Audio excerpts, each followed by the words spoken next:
Hi, sisters. I'm Aaron T-Brink. I'm the communications manager for you. And I want to talk to you quickly about a project that we've been working on. It's our podcast, our first podcast. It's called F.L.O.W.cast, For the Life of the World cast. And the host is Jeremiah Washington. We kind of came up with this concept when we were talking about different ways to reach out to people and tell stories about people changing lives in meaningful ways. And he has a great way to make people comfortable in conversation. It's been a great project. We've had a lot of fun with it. We really want you to enjoy this and share this with everyone. It's going to come out on Founders Day, August 19th. That will be the first day that this premieres. But today, we're going to have a sneak peek that you'll see. You'll be the first people to hear this.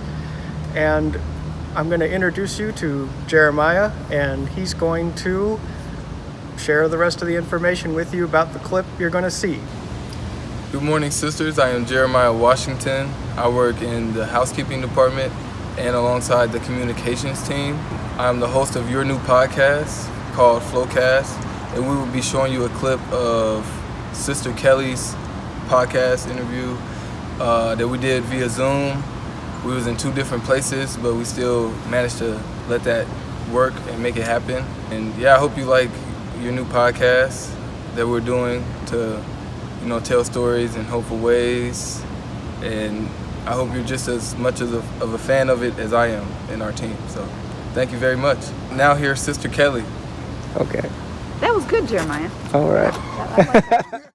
I remember when I was home for retreat recently, this was probably last November. And part of this was just having not been home because of the pandemic. When I walked into Sacred Heart Convent, and as I encountered our sisters, I said to someone, I can literally feel the ministry of presence. We're all called to where we are and to what we do each day. And we do that to the best of our ability, hopefully with joy most days, whether we're 38, 24, or 102. I wholeheartedly believe that. Yeah, that's true. Hi, I'm Veronica Brown, and I am the Communications and Advancement Specialist. So with the podcast, I've been working on marketing and promotions and the branding as well. But next up is a clip with Sister Mary Emmerich. Enjoy. I am here with today Sister Mary Emmerich, or as they like to say on the intercom when they paid you, Sister Mary Emmerich. How come they say Emmerich twice on the intercom? That's a long story. My family name was Emmerich. Yeah. And when I heard there was a Saint Emmerich, and we usually take a saint's name, I said, oh, well, I'll just take Emmerich for my religious name, too. Then they ask you for suggestions of what you might like. Well, by that time, I kind of put it down as my sixth choice. It wasn't my first one at all. That's the one that was chosen for me. And so it's two different spellings. My family name, E-M-E-R-I-C-K. My religious name, E-M-M-E-R-I-C. The next clip is our first audio roundtable. And our two sisters and two associates who participated were so much fun to listen to. And I think you're going to enjoy it, too. Somehow I got the call. And unless I consciously have an awareness that every day God is calling each of us, just to spread hope or joy, just respond in the ordinary way. So that's part of, I think, what vocation and responding in this time, in this place, it's sort of like the gospel passage where Jesus says in response, to the disciples wanting to know before they were the disciples, where do you abide? And Jesus says, come and see. So there's something attractive there. And then we have to go and see. And this just really blows my mind, because as I was thinking I was being called, I didn't know what that meant. And I was ready to hang up. I wanted my plan. Get married, have kids, be in our family business. But like you, Vicki, there was something I wanted to hook my wagon to, so to speak. And the strange thing is I didn't know, Kira, who Dominic and Catherine were. Never heard of them. Didn't know what Dominican life was about. Didn't know Dominic. And then I went to my brother and I said, I think I'm going crazy because I want to be I think I'm being called to be a sister, but I don't know what that means. And he said, go talk to the sisters. Go talk to Sister Sarah. Go talk to Beverly Jean. So I got up my nerve to my sister-in-law and said, come to the Bible study with me. So that was kind of my entrance into it.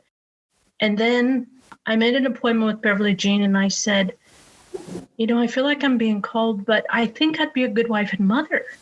And she said, if you'd be a good wife and mother, you'd be a good sister. Come and see. You're free to go anytime, but come and see. If it's a fit, you'll know. And if it's not, you're free to go. There was another woman in the parish who was interested. She had 3 great aunts in the congregation of Dominican sisters. So she said, come with me. So we came over to Springfield, and I kid you not, the moment I stepped in to the front doors, I knew I was home. I didn't know why. I didn't know how. I just knew I was home.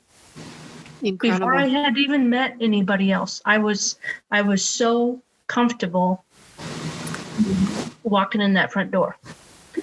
What I learned throughout my time, through those first few visits, is the sisters ate together, prayed together, and played together. And as I realized it later, that's Dominican life, but that was also the Glazic life. I didn't go to parochial school. Like I said, I was a public, but we went to Mass every week. We went to CCD. We studied our catechism at home. We had devotions at home. So I grew up very Catholic, but that community, living with so many, we shared. It was ours, not mine. We ate together, played together, and prayed together. And little did I know that is Dominican charism. So it's of God. Here I am, Lord. I come to do your will. Absolutely. Amen. Even though we don't know what the will is. Yeah. And that was the strange thing too, when I did enter, and I remember saying to Sister Dominica, the Prioress General at the time, I don't want to be a nurse and I don't want to be a teacher. What else you got for me?